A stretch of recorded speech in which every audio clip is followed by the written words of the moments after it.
You're listening to the 4-Phase Cycle podcast with your hosts, Dr. Alex and Megan of ZESTY Ginger.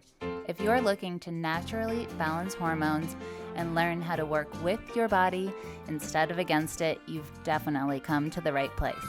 As a duo of an integrative MD and a functional diagnostic nutrition practitioner and best friends, we use the 4 phases of the female cycle in combination with functional lab work and mindset practices to transform the lives of the women we work with. We also have a whole lot of fun along the way. If you're new around here, it's best to start with season 1 before jumping around and plan to roll up your sleeves. Showing up for ourselves and enjoying our lives is what good health is all about. Just a quick reminder though, this information is not intended to diagnose, manage, or treat disease. Always consult with your doctor before making changes. Welcome back to this week's episode of the 4-Phase Cycle podcast. I am Megan Blacksmith, and I am here with you today interviewing the fabulous Dr. Carrie Jones. If you did not yet follow her on Instagram, head on over and do that. We'll put the link in the show notes because she is fabulous and she has a very humorous way of educating us all about complex things. We talked about why the Dutch test, the dried urine test for comprehensive hormones, because she is the medical director at Dutch Precision Analytical Inc. So she knows all about it. Why did they test at a certain time of the cycle? What can we find on this? Why is it powerful? How often do we test? What's changed during pandemic? She talks about mitochondria more as how the hormone production starts there, so a little different approach to that. The estrobolome, how your estrogen interacts with microbiome, your progesterone, your testosterone, all the good stuff. All the good stuff that we told you about and you wanted to hear Dr. Carrie talk about, and why we obviously love using the Dutch test and use it inside of our Healthy Hormones Group program. So Dr. Carrie is a naturopath physician who is a board certified in Naturopathic Endocrinology with a master's in public health. Having over 15 years in the field of functional and integrative medicine, she's currently the medical director for Precision Analytical, creators of the most cutting-edge hormone test on the market, the Dutch test. As a result, she's honored to lecture all over the world on the topic of hormones and has had the privilege to consult with the most amazing healthcare practitioners on the hormone status of their patients. So what I love about Dr. Carrie is she also has this little snippet on her website. It says, "What do I really do? I help hormonally challenged people feel less crazy. I do this primarily through real talk, education, sarcasm, funny analogies, and the occasional swear word." And that's why we love Dr. Carrie. So let's get on into the interview so she can break complicated terms down in a way that we can understand and also with a little humor. I have Dr. Carrie Jones with me here today. Welcome. Oh my gosh. Hi. I'm so glad. Well, I'm so glad to see your face since I haven't seen you in forever. I know, we're actually looking at each other on Zoom. So Mm-hmm. we realized we've had you on our Instagram live, but I'm like, we have never done an official podcast. How has that not happened?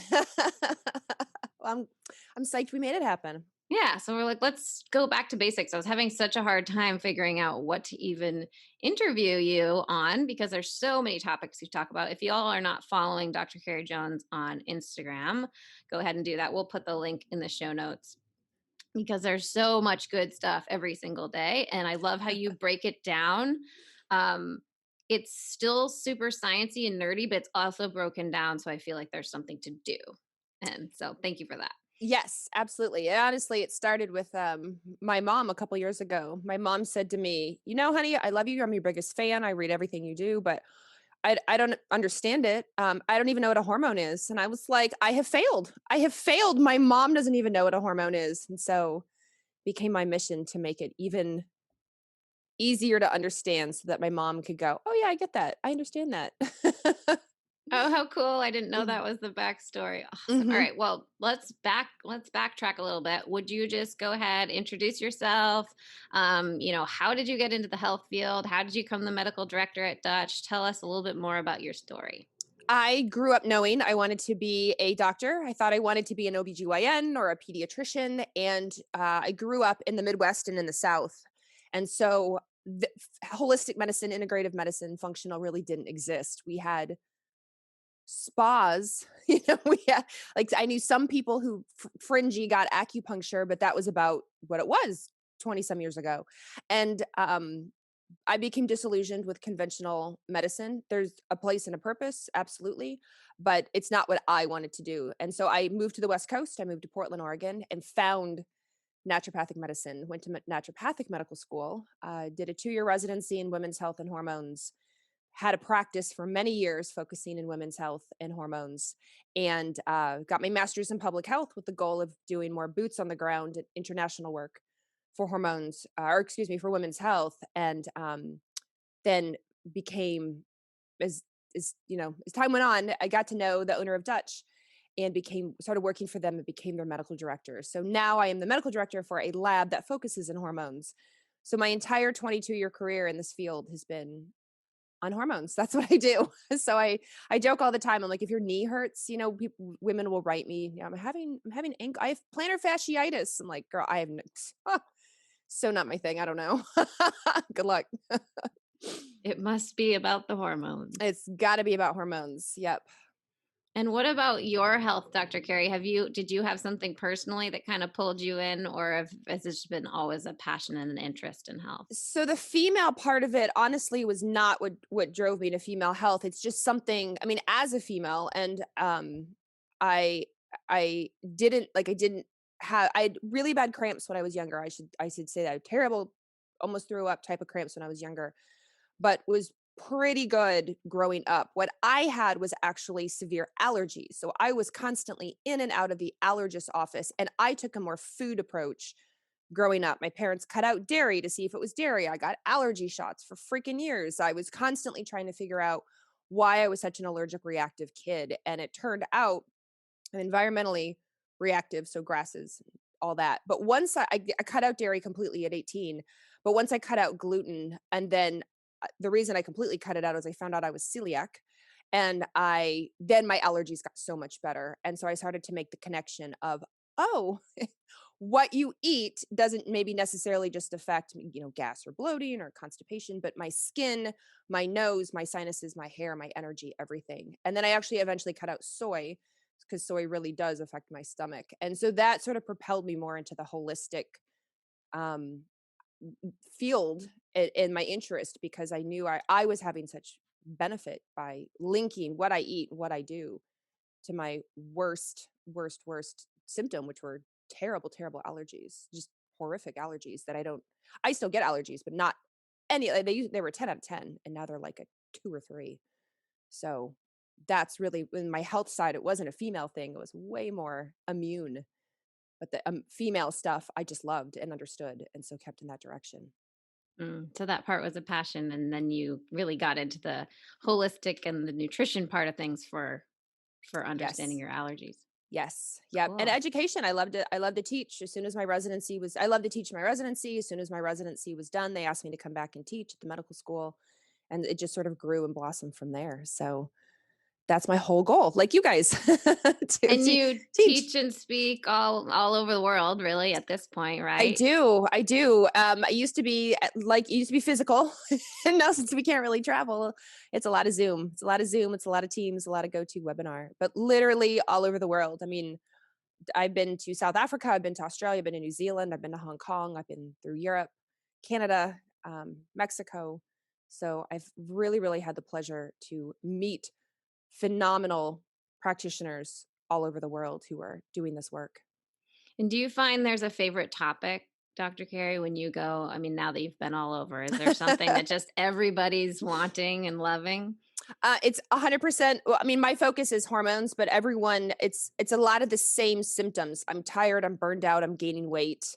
I can't sleep. My hair is falling out, and it's global. So it's not just a U.S. thing. I get that all over. So I have all over the world. It's, how do I handle my estrogen? How do I get my libido back? How do I deal with this PMS? Why am I so tired all the time? And it's it's good. On the one hand, it's good to know it's not just the US, it is a global problem, but on the other hand, it's very sad that it's a global problem, and that so many men and women but predominantly women, are struggling, and they're dealing with this, and they're up against this. And practitioners too. I have so many practitioners that say, I'm tired, I'm burned out, I'm gaining weight, losing hair. help. Yeah. And this has been a thing for a while, although how much has this shifted? What have you seen during just this last pandemic year? And The burnout is 100 times worse. So I have, 2019, leading up to 2019, we had a lot of talk around stress and self care and how we're handling everything. And then 2020 hit and it just amplified how much everybody was under already. And then we threw a pandemic on top of it. And so, since the focus, of course, is female, I'll stick with that. Women so many women that I talk to were like, well, now I have to work from home or have to or get to depending. And I'm homeschooling my children and trying to run the house and trying to manage not getting ill or what's going to happen. And the news is scary. It's and. So their fight or flight is very ramped up. So coming through Dutch test, we hear a lot of, I'm so tired. Hair loss. Hair loss is a big one. Worse hair loss the last year. And then my cycles are screwy. I skipped a cycle. My PMS is bad. It's 10 times heavier than it used to be. What is going on? And it's a lot of women will write in, since June of 2020, since May of 2020, since August of 2020, like this is what's been going on. And everyone, was maybe coping or sort of on the edge of the cliff leading up to 2020. And for a lot of people, they're just really trying to hold their head above water. I mean, they're just really grasping for straws. And I hear that they write it on the requisition forms. We're doing consults with practitioners. I'm sure you're hearing it of everyone's just trying to do the best they can. yeah, so I think what we really noticed is that when we have like a whole cohort of group members in healthy Mhm. hormones and they're running the Dutch, and there's usually a certain kind of flow of how the improvement goes. Mhm. And the groups that came in during Mhm. 2020, it's like there was just it kind of stayed Yeah. the same or a little, but it's such a smaller increase or improvement than we usually see. And Mhm. we had to just keep reminding them, like, think about where you would be without all Mhm. this support, right? Like, I know Mhm. we want it to go exponentially up, and we want that for you too. Mm. And think about what would have been happening Yeah. had you Yeah. not been putting yourself first and really taking care of yourself like this. Your cohorts are, the tools and everything that you teach at least kept their head above water. And if they didn't have it, it's quite possible they would be feeling like they were drowning or under the water just because they didn't have the tools and everything just to keep going. And I do hear that also on our end of just just I say moving forward we're going to have to start asking people about 2020. I mean, it's going to be like a landmark. Tell me about your childhood. Tell me about your pregnancies. Tell me about 2020. Like, how did you handle that?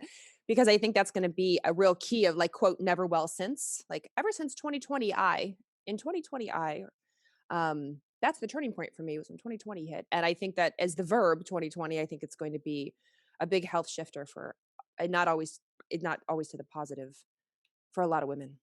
Right. And I want them to know that. I want them to, like, one, give themselves a lot of grace, and two, know it's the collective. I literally see thousands of tests a week and from all over the globe, and it's not just you, right? Like, don't like it's not just one woman. It's so many. It's too many to count. And so I want them to understand, like, you're not alone. It's definitely a global thing. Everyone's doing the best they can. The crap you see on social media is just curated, and there's a filter on it, but behind the scenes they're falling apart. And I know they're falling apart because they're DMing me and they're probably DMing you. And they've got these beautiful feeds, and then I'm getting these DMs like, oh my god, save me. What practitioner can I see? I feel terrible. I have no energy, whatever all their symptoms are. Like, and there are women that are thriving and are doing great, and great, good on them, right? We're not talking to you. We're talking to the rest of us. And every single person I talk to all day long who's like, I'm okay. There's that long pause. I'm okay. Thank you for So, bringing that up, the curated feed. And I feel just social media really, I love it for the connection and the mhm. learning. I love to go to your page. I love to watch your lives. Like, I love, and people find us there, right? Mhm. So, and I had people during the pandemic that I asked them just to shut down for 3 whole days because they Mhm. were, like, at a crazy high stress level with no real, obviously, there were plenty of things going on, but no real specific trigger. Mhm.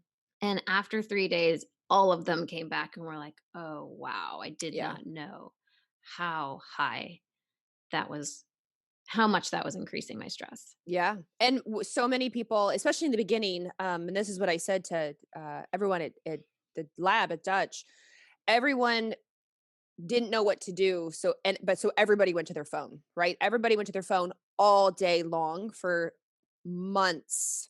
Months. And so normally you may go to your job at a brick and mortar building and maybe you can't check your phone all day long. You do it maybe on a break or at lunch or what have you.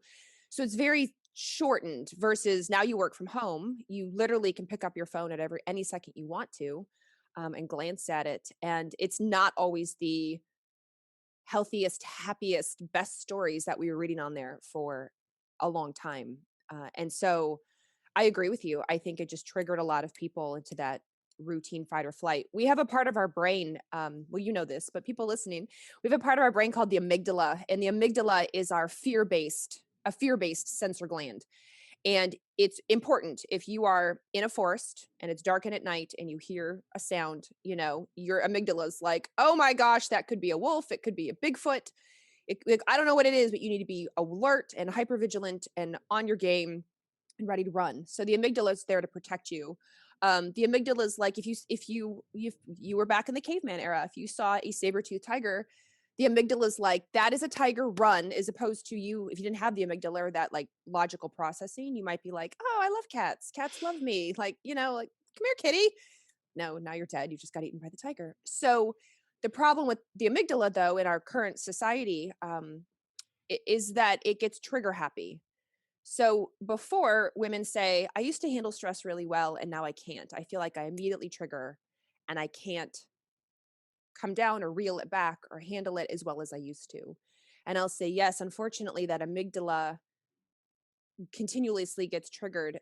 And so as time goes on, the triggering is easier, faster, stronger than what it was maybe months ago or a year ago. And so I'm to your point is I do the same thing. I'm like, get off the news, get off, like limit social media, limit news, be informed, but don't feel like you need to watch every program, read every article, panic over every statistic because it could be really affecting your mental health, your energy, your hormones, because you're constantly triggering too easily yourself in this fight or flight. And we need to like backpedal, recoil, rest for a minute, calm that gland down Yeah, for like a year. for like a year. Yes. Yes. We literally all somehow need to go to separate all-inclusive resorts and just relax for a year. That's what we all need. I am working on manifesting my commune in Costa Rica, so I'll let you know when that's I will be there. You available. just you just call me. You text me and I'll be there. All right, let's kind of go back to basics in the beginning for people who I'm sure everyone here has probably heard us talk about the Dutch test, but let's just talk about what it is and why it's a dried urine test and not blood or saliva. Let's kind of go to the starter. It thankfully is an acronym. We do not test for Dutch heritage. It stands for Dried Urine Test for Comprehensive Hormones. And it is literally a 4 or 5 point test. And you urinate on these little pieces of filter paper in the morning, a couple hours later, around dinner, before bed. And if you have insomnia and get up in the middle of the night. So you have 4 or 5 strips. You let them dry and you mail them back to the lab. So it's literally dried urine. You pee on a strip, let it dry, mail it back. Way more convenient than collecting your urine for 24 hours, which some women have done, where they pee in a bucket essentially, and then have to collect that. It's not painful, so it's not like getting your blood drawn, and there's no spitting in tubes. In our we have 2 tests. One is all urine, and one is a combo saliva and urine. And but the all urine is easy at home. You don't have to see anybody. You don't have to go to a lab. What makes the urine part really nice is that we get things out of it called metabolites. And basically, metabolites tell us where your hormones went, where they go. So you make an estrogen. Estrogen doesn't stay as an estrogen forever. It has to go somewhere. It has to get detoxified. Those are called metabolites. So in Dutch, we pick these things up and can go, all right, you made estrogen. Here's your estrogen level. Here's the pathway it's going down. This pathway is not a great pathway. This pathway causes DNA damage. Or, oh, good, this is the good pathway. Let's head down this pathway. And when you know these pathways, it's the nice thing is they're easy to adjust with diet, with lifestyle, with changes, with supplements to get you down a better healthier potentially pathway with less to reduce your symptoms. Awesome. I love it. And then there's a certain time in your cycle, right, that you're doing this? Yes, always. So with hormones, and I'm sure this drives you nuts too, and I'm sure you hear it all the time. A woman will say, "I got my hormones tested," and but I don't know what it means, or they're a mess, or I was told I was fine. And you'll say, "Well, when did you get them done?" And they'll go, "Up on a Tuesday." Right at my appointment was at noon, so I just went to the lab right after.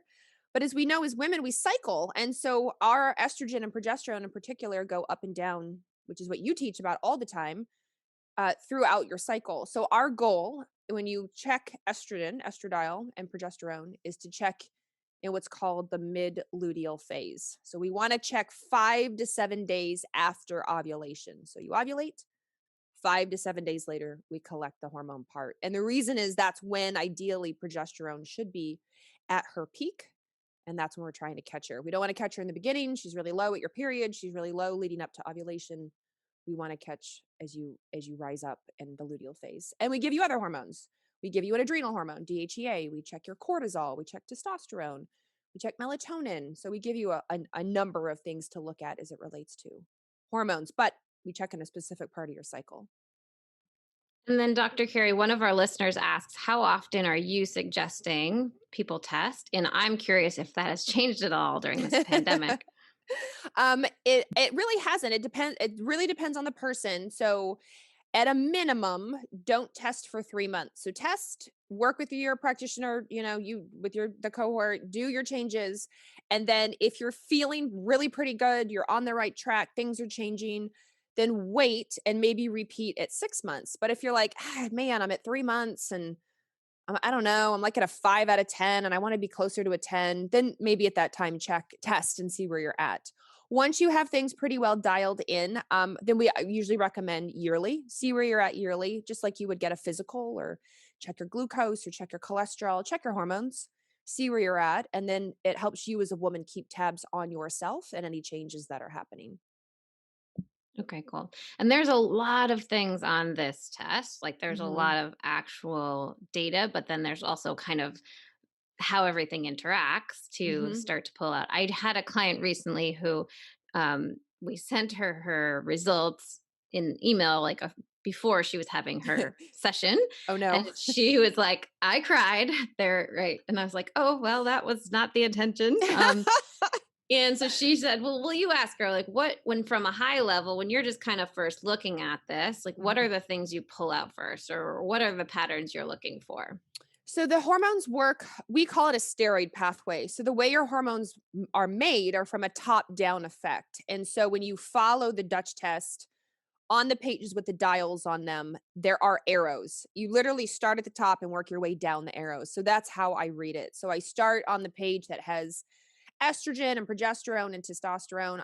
Start at the top and work down to see how are the main hormones, estrogen, estradiol, estriol, progesterone, testosterone, D. And then I look under there like, all right, like what's the next phase? Like, let's think estrogen. What does phase 1 estrogen detox look like? Where is it being held up? Where is it too slow? Where is it too fast? And then I move down from there. Okay, let's keep following the arrows, and that pushes us into phase 2 detox. Same for testosterone. You make testosterone and DHEA, and then where does it go? So now I'm following the arrows down and I'm looking to see if you are what's called the alpha 5 alpha reductase. This is if you favor that side, you may have acne, you may have female pattern baldness, you may have hair growth in places you don't want, sort of the PCOS picture. So that's literally how I do it. I start at the top of the page and follow the arrows down on those dial pages. On the cortisol, I do similar. I start at melatonin, which is at the top, And then I look to see there's a marker called metabolized cortisol, which gives me an idea of can you even make cortisol in the first place? And so I look there. Can it answers my question? Yes, you can. No, you can't. And then I look to see what's free and available because the free and available is what binds to receptors, does the things, turns it on. So, can you make it? And how much do you have free to actually do the job?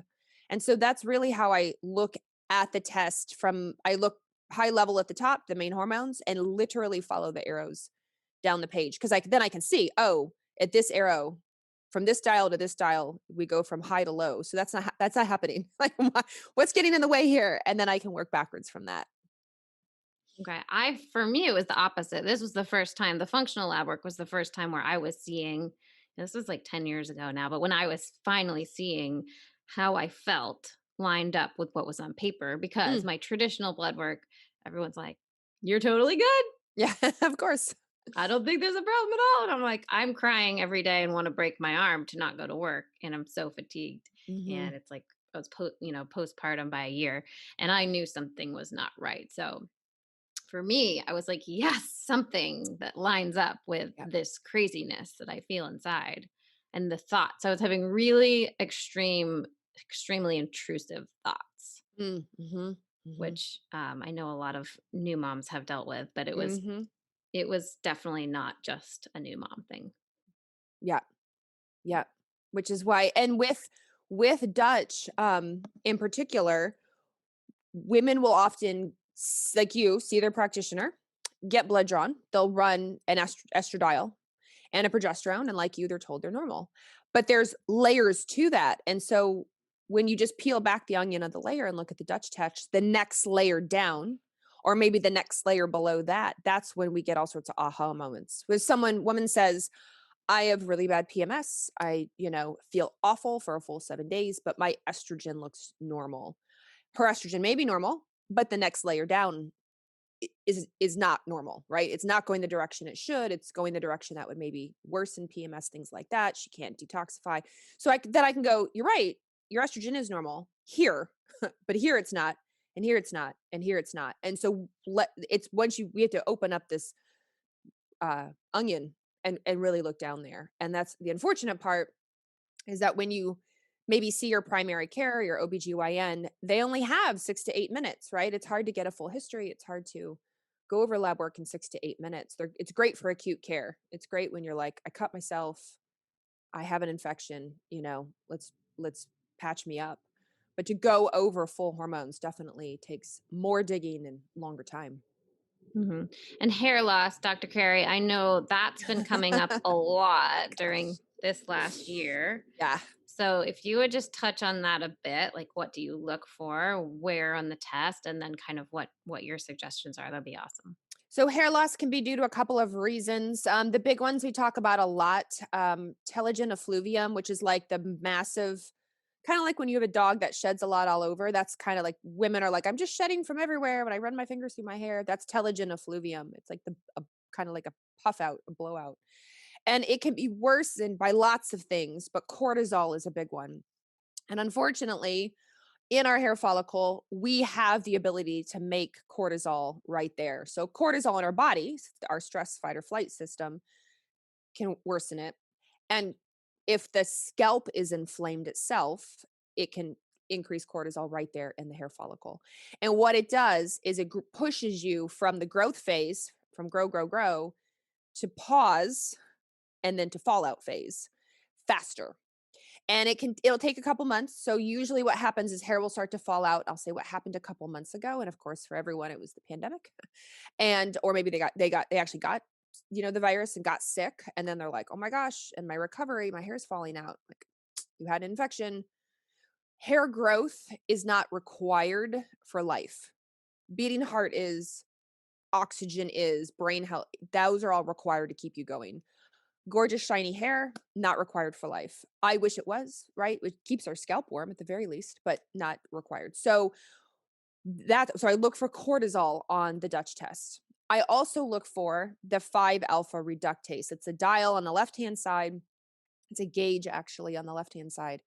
And it tells me if you're more likely to make a hormone called DHT, dihydrotestosterone, which is the most potent androgen derivative of testosterone. And when it binds to your little receptors, it also causes more like what we call female pattern baldness. So at the top of the head, the crown, the sides, the temples, women will start to say, I pull my hair back in a ponytail and I have these thinning kind of like above my eyebrows or off to the sides of my eyebrows. Like, what's that about? Female pattern baldness. So those two things I look at the Dutch test to see if that's contributing to hair loss. Now, a lot of things cause hair loss. Low thyroid, right? Low iron, certain like low nutrient status. You change shampoo, you change medications. You went on a medication for the first time. A lot of things can cause hair loss. The type of water in your home. But if nothing has changed, if everything's same, but it's, stress, cortisol will actually absolutely do it. And so what we do is we do everything we can to lower the stress and to try to stimulate the scalp, like reduce inflammation in the scalp, and also to stimulate it to get the little follicle, the little bulb in your hair follicle to start back in the growth phase. And you can't switch from pause phase, resting phase, back into growth. It's a cycle, and the cycle is irreversible. So you go from growing, like the factory is on, growing hair, and then the factory rests, and then the factory turns out all its lights and closes for a while, and then the factory opens back up again. Unfortunately, we can't reverse the factory. So once it's out, once the hair strand has fallen out, we just want to get that factory back on again and growing. So that's really good to know that there's a cycle to this, that you Yes. may not be doing anything, doing air quotes, wrong at this Yes. point, but we need to take that time to really minimize the stress, restore the And nutrients. it won't happen in a week. That's the other really frustrating part for women, is that they'll go, okay, I started meditating. It's been a week and I'm doing breathing exercises. I'm taking my, supplements for calming. Why isn't my hair growing? It can take months. It can take months. And so it's not fair or fun, but you do have to be patient. Fair fun. I like that. Yep. It's good to have a expectation that it's not just you. Right. This is how it goes. This is how it goes. This is how it goes. No, one of the things that I joke about, I'm going to put this on Instagram, is my women, side of women, a friend of mine say, but why do I get chin hairs? Why is my hair falling out of my head, but I get chin hairs? Like, why is my chin hair? And I was like, yeah, why does my chin hair grow faster than my hair on my head? It's different receptors. It's different receptors in different skin locations. And that's what makes it different. So if somebody says, I get that random hair trend, the chin hair that grows like an inch. Like, why is that? It's different receptor, different hair follicle. Then really good point. Then scalp follicle. Well, let's talk about the chin hairs, because you opened that up. So what are we looking at there? Yes. So some of it's genetic. Look at your mom, look at your sister, look at your aunts. Because and in that case, genetically, your receptors and hair follicles, that's what they do. It happens as we age, as women age, our things start to shift, our hormones shift, and we're more prone to thicker, what are called terminal hairs. Instead of the peach fuzz baby hair that we might have on our skin, it'll become coarser, thicker, darker. As one of my friends calls it, the tree branch. It's like a little tree branch that grows out. But not all of them. Sometimes you just get a dark, sort of fuzzy one that continues to randomly grow in a random hair follicle. But these hair follicles are also responsive to androgens, so testosterone, DHT, DHEA. And so if you have high levels of those, or high levels of, like I said, DHT, then you're more prone to either chin hairs or, even neck hairs, nipple hairs, things like that. To some degree, it's part of being a woman. We're not hairless. And like I said, some part of it, to a degree, it's genetic. I will get asked, I'll have women say, my hair is, like, let's say upper lip, my upper lip is coming in dark and thicker. What can I do? Unfortunately, once it's turned dark and thicker, it's nearly impossible to get it turned back into the fuzzy baby hairs. And so at that point, you'll either have to pluck or to wax or shave or electrolysis. You will have to physically remove it if it bothers you. Again, not fair or fun, but if it does bother you, then you will have to physically remove it. Okay. Yep. All right. So I know you mentioned you've been talking a lot about mitochondria. Yes. as hormone production starting there. So I would love to have you break that down for us, the beginning. all all sex hormones and cortisol. So cortisol, estradiol, progesterone, testosterone, all of them, the initial very first step occurs in the mitochondria of the cell of that gland. So, for example, in the adrenals, it happens in the zona fasciculata for cortisol. In the ovaries, testosterone happens in the theca cells, estrogen happens in the granulosa cells. So, and then progesterone happens in the corpus luteum. So, the very first step is when the brain hormones, LH or FSH, bind to the cell. Then you have a little protein called star protein, and it's like, woohoo, let's kick this off. And it binds to cholesterol. You and a lot of your cells that do this, you already have cholesterol right there in your mitochondria, little lipid droplets. And it goes in the mitochondria, and then cholesterol cleaves off into creating pregnenolone. So that's the first step is the star protein binds. The second step is that you make pregnenolone. And that's in the mitochondria itself. So that means if you have dysfunctional mitochondria, if your mitochondria are not working well, they're not able to make ATP, they're not getting the nutrients they need, such as B vitamins, they're not getting proper oxygenation because you have sleep apnea or you snore, or you mouth breathe. If you don't get light exposure, your mitochondria really like red light and near infrared light. CoQ10, another big cofactor is an example. If you don't have those things, or let's say you have mold exposure, mycotoxin, viruses, you're on, antibiotics, medications, statin medications, metformin, which is glucophage, has been known to affect mitochondria. So there's a lot of reasons that you can damage your own mitochondria. And then not only can you make ATP, so you're more cellular tired, you struggle with hormone production. And it can be dependent where they are. So the adrenals may struggle more than, let's say, your ovaries. So once you make pregnenolone, you go out into its neighbor, the endoplasmic reticulum, and you finish off either as estrogen, as progesterone, as testosterone, what have you. Now, cortisol is different though. Cortisol goes over to the endoplasmic reticulum and then becomes 11-deoxycortisol, comes back into the mitochondria. So cortisol actually starts and ends in the mitochondria. That's how important the mitochondria are for the adrenal cells. And so there's a lot of, it's interesting. I've been posting a lot more about the mitochondria. And a couple months ago, somebody commented and said, "Oh, Dr. Jones, don't get on the mitochondria bandwagon. Just stick to the adrenals." And I was like, oh, the mitochondria are in the adrenals. They're actually in the cells of the adrenals. They're doing the heavy lifting. Microscopically, it's way down there. So our mitochondria, our mighty mitochondria, are so important. And then, okay, I like that you say that because we get a lot of the adrenal thing too. And we like to back up, we like to back up to like what the signal is from the brain. Yeah. So, how can you see when you're looking at a Dutch test, you're able to see some pathways there, right? As to like, hey, Yeah. this person's in so much stress that they're like not going to make any of these hormones. Mhm. What are you looking for there when you're kind of understanding like what that signal is? So with the signaling from the brain, it's CRH or CRF, depending, and ACTH. That those CRH goes to the pituitary. Pituitary makes ACTH. ACTH goes down to the adrenals and stimulates cortisol. If you are struggling to signal, then usually what we'll see are low metabolized cortisol, low free cortisol. And if you struggle with mitochondria, you will see a very similar pattern, low metabolized, low free. So that's where symptom picture really comes into play, and seeing what your other hormones are doing. Like, how is your brain health?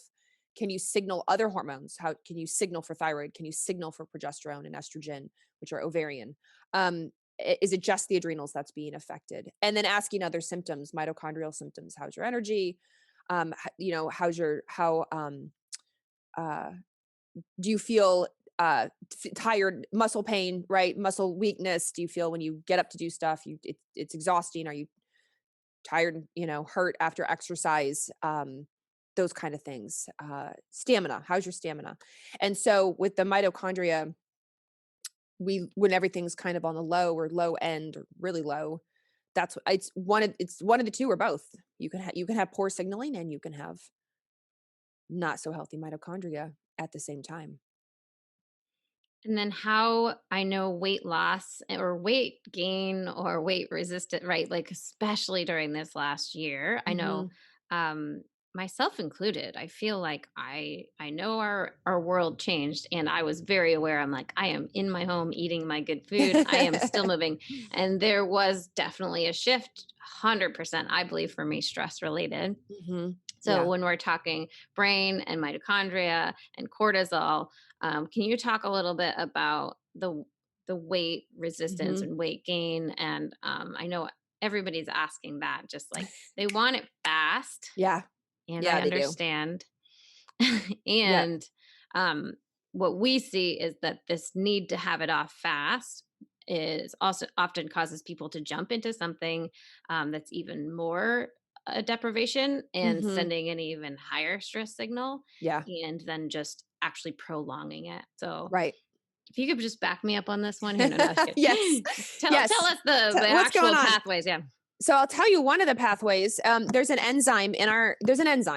It's called 11 beta HSD. And so with all these hormones, I always joke. I'm like, I don't know who named them. If I named them, I'd name them after like OPI nail polish, right? Like it'd be really fun names. But I didn't. Nobody gave me that job. So 11 beta HSD. It is an enzyme that will convert cortisol, which is active, into the inactive form, cortisone, or it can go the other way. So you have an enzyme, 11 beta HSD2 will deactivate, 11 beta HSD1 activates. So this is important. The body does this all over the body for a reason, to protect you. Like certain receptors, certain areas, certain glands, like don't need to be bombarded by cortisol. So the body's like, whoa, too much. Let's turn you off. And in other places, it's like, go, go, go. We need lots of cortisol here. Turn on. So it's wonderful. Unfortunately, fat tissue, adipose tissue in a lot of people is concentrated with 11 beta HSD1, the turn on enzyme. So your cortisol, you get stressed out and cortisol goes all over and it likes fat tissue and it goes in the fat tissue and it stays as cortisol. And any cortisone you had, which is the inactive form, if it gets into fat tissue, it gets activated to cortisol. So you get like cortisol's in the fat tissue, and then you get recruitment to turn on cortisol in the fat tissue. So now when you have cortisol activated in the adipose tissue, that's when you get that like muffin top, right? That like belly weight gain, the adipose tissue swells and the lipids like sort of fill up. The cortisol sort of amplifying that. There are other pathways, but on Dutch, we actually have a gauge that gives us an idea of systemically, are you an active, a turner oner? You make you activate cortisol, or a turner offer. These are 11 beta HSD focused on the off side. And so what I found is with all this stress, we have more cortisol worsening things like our blood sugar and our insulin and our leptin and our which leptin and ghrelin are either hunger or satiety hormones. And so then we start to gain some weight, and then that enzyme gets activated and worsens, compounds the scenario. We add even more cortisol to the issue, and now there it is right there in our belly. But for a lot of people, it kind of snuck up on them because they were wearing sweatpants and yoga pants and work from home clothing, and they weren't wearing maybe clothing they would wear into their brick and mortar shop or business or company. And so all of a sudden they were like, whoa, I've been up late. I've been snacking. I've been watching Netflix. I've been, not exercising because everything's closed. I've been freaking out. And as a result, the body was like, let's pack on some weight just in case. Like this is just in case you're gonna maybe need it. Let's do this. And nobody wanted it. And so now trying to get it off, it is reversing that. Just like you said, it's slower, it's slow going. It's going to bed on time. It's not watching Netflix shows late into the night. It's being mindful of your snacking. It's work, exercise, move your booty. Like it's, time to start doing that again. It's reducing stress. It's getting off social media, not watching the news 24/7. It's being mindful to let your body know I am safe and I am healthy, and then it will start to shift. This is like the reverse 2020 plan. Yes, it is 100% the reverse 2020. Yes, they talked about COVID-19 is the virus, and I would see the memes for gaining the COVID-19.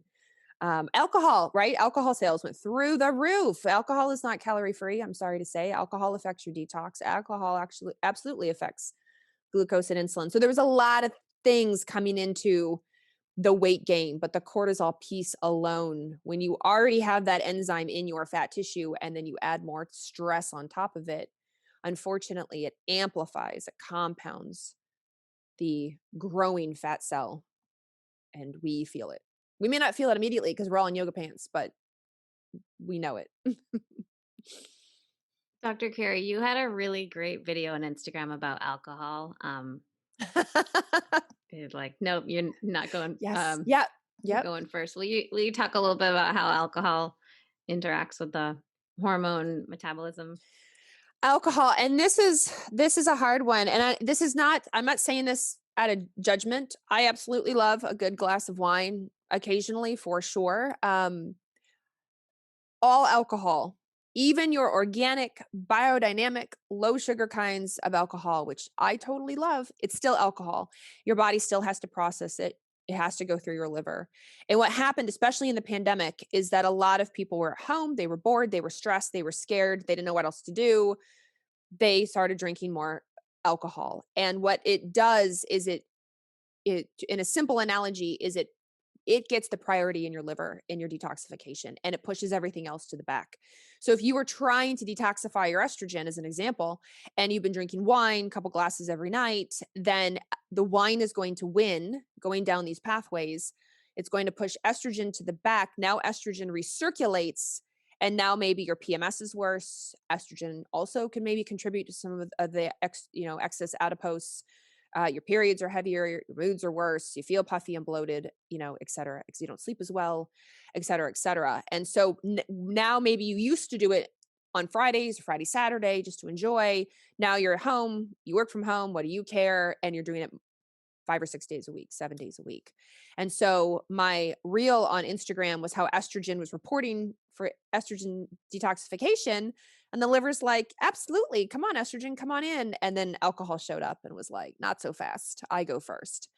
So estrogen now goes back in circulation. So I actually have had a lot of women as I've talked more about alcohol who will DM me on the side and say, wow, that was a reality check. I realized I was doing 1 to 2 glasses most nights of the week just to cook, to relax, to hang out, to be with my family. I was bored, and I've cut it way down or cut it out, and my sleep is better. I'm less puffy. My clothes fit better. My brain fog is gone. Just little things were creeping up that they didn't think anything of, and became their new normal over the course of a year, and is now much better. Now, I So, know often we will hear the words of and same things kind of like we need feel we need something, right? Like mhm, everything else is chaos and it's like, oh, this is my only thing, right? Or mhm. and then those only things just turn into multiple only things. And Right. Right. They become the new that reward system, that reward pathway gets laid down in the brain. Think of like sledding down a hill, a snowy hill.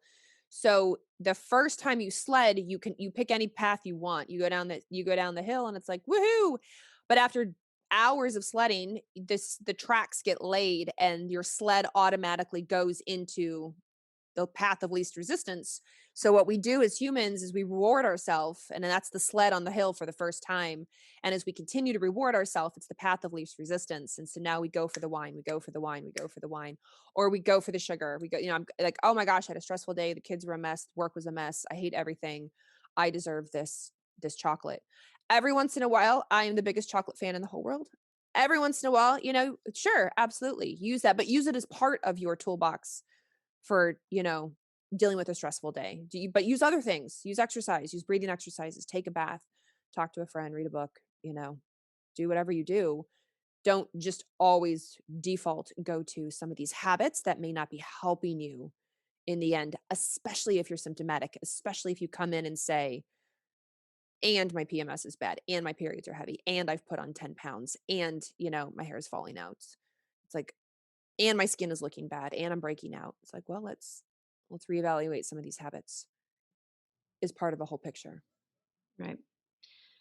You mentioned estrogen with the alcohol, and one of our listener questions was about the estrobolome and estrogen and gut connection. So, My favorite word, it's my favorite word, the estrobolome. The estrobolome is a big fancy word for the estrogen microbiome, and they squish the two words together. So it's the part of your microbiome that handles your estrogen detoxification. So estrogen goes through primarily the liver, not exclusively, but primarily through phase 1, through phase 2, and now it's wrapped up in a box with a lid and a bow, and it gets pushed out either into your urine or into your intestines to get pooped out.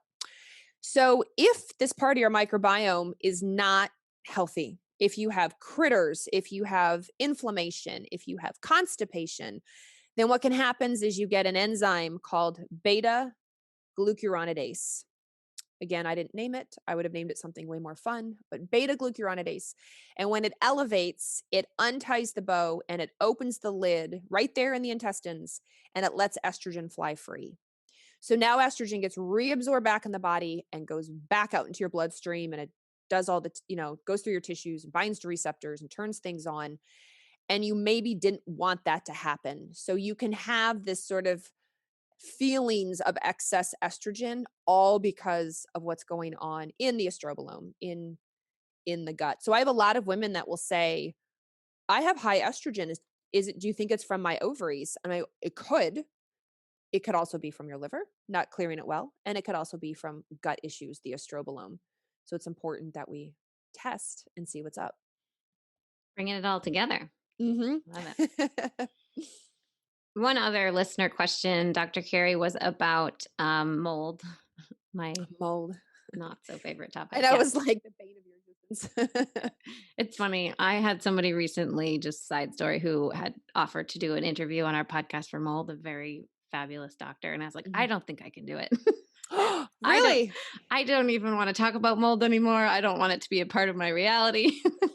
Yeah. Anyway, so someone is asking if mold could affect, we know mold can affect the hormones. She's All of wondering them. if mold could affect the hormones and not be, without actually showing up on the Dutch test. So here's what's interesting. Yes. So mold can, just like xenoestrogens, endocrine disruptors, chemicals in the environment. What I'm trying to figure out if like some of the mycotoxins can act estrogen-like. And so what that means is they combine to receptors, estrogen receptors, and turn them on. So it's like somebody else has a key to your house and has opened it and managed to get in the front door. And you're like, hold on, I have the key. How did you have the key? You can't go to my house. And that's what mold can do with estrogen receptors.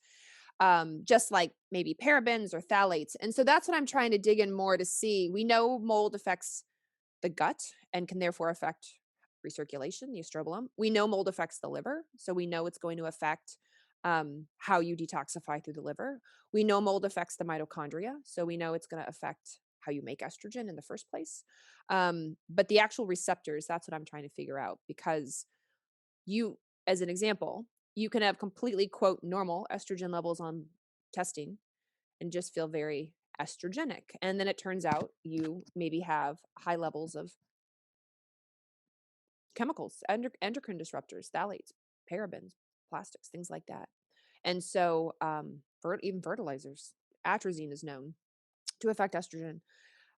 So you feel very estrogenic, but it doesn't show up on testing because it's not the actual hormone itself.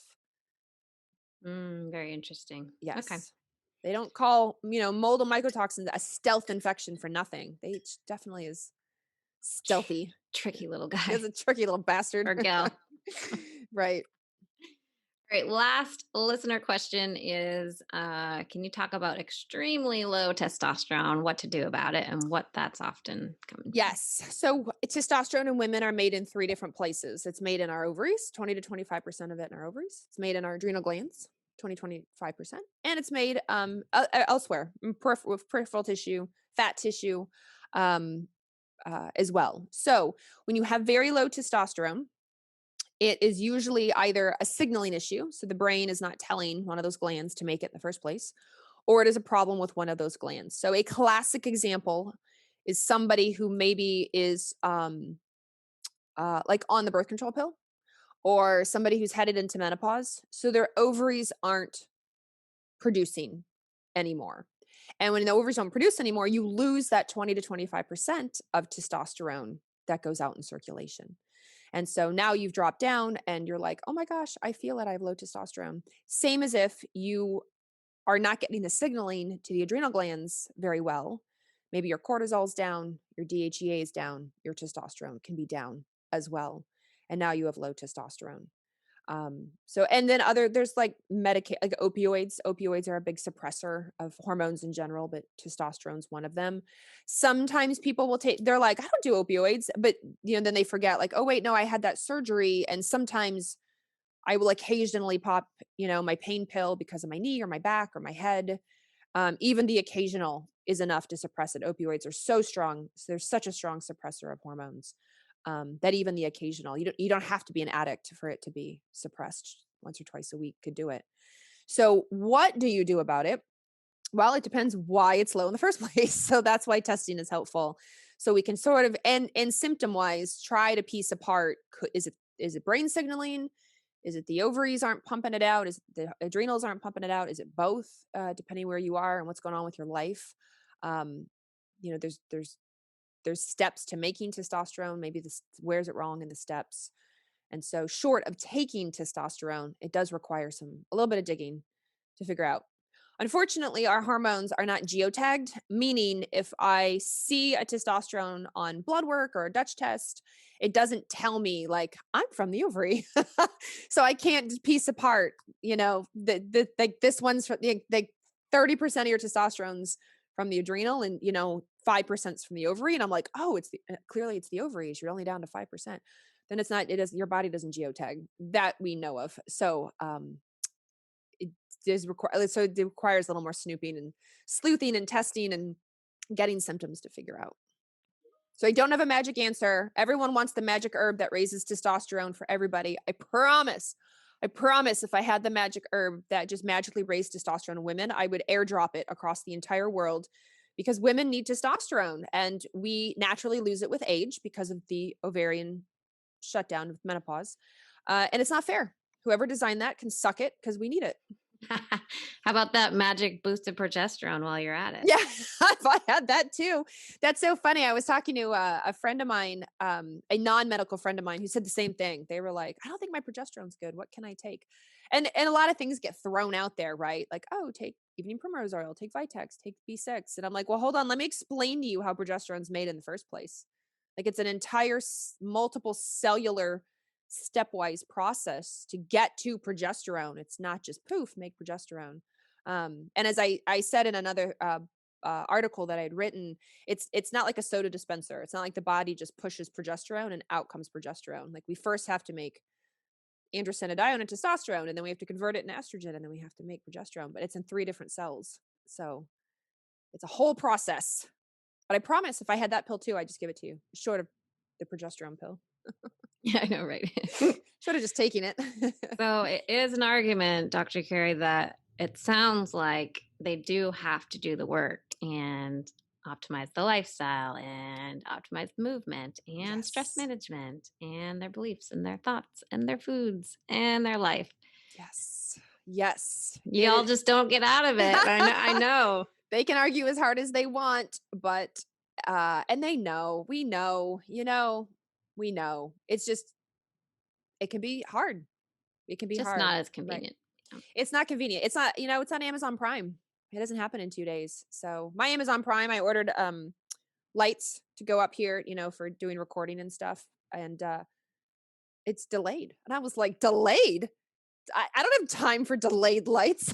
Like, I want my lights. And yeah, but I get, we're a society that's like, come on now, let's do this. Place So the order. it can Yeah. be hard to say, hey, hair growth is going to take several months. It doesn't turn around in a week. And hey, ovulation, it's going to take 3 months at least, at a minimum, to get your ovulation back and consistent. And that what we call a preantral follicle all the way up to the chosen follicle takes 3 months. So hang in there. Amazing. Such good information today. Thank you so much, Dr. Carrie. Blessing Yes. and honor to have you on here. Oh So my gosh. go follow her. Share anything else too you'd like people to come find. Instagram is where I hang out at dr.carriejones. That's where I give all the information. And if you're curious about Dutch test, obviously talk to Megan. Go through her cohorts and be her client. But you can at least peek at the test at dutchtest.com. Cool. Awesome. Thank you so much. Thank you. Thanks for coming out to hang with us on the podcast. It is our goal to transform the way women are treated in healthcare, and we need your help. We need your help to get the word out. We have a lofty goal of 1 million downloads, and we know that as this podcast grows, we're going to be able to reach more women, get more amazing speakers for you, and bring the most cutting-edge information. If you found these podclasses helpful, please take a moment to text 5 women you know the link to the series. We appreciate your help so much. Can't wait to see you next time.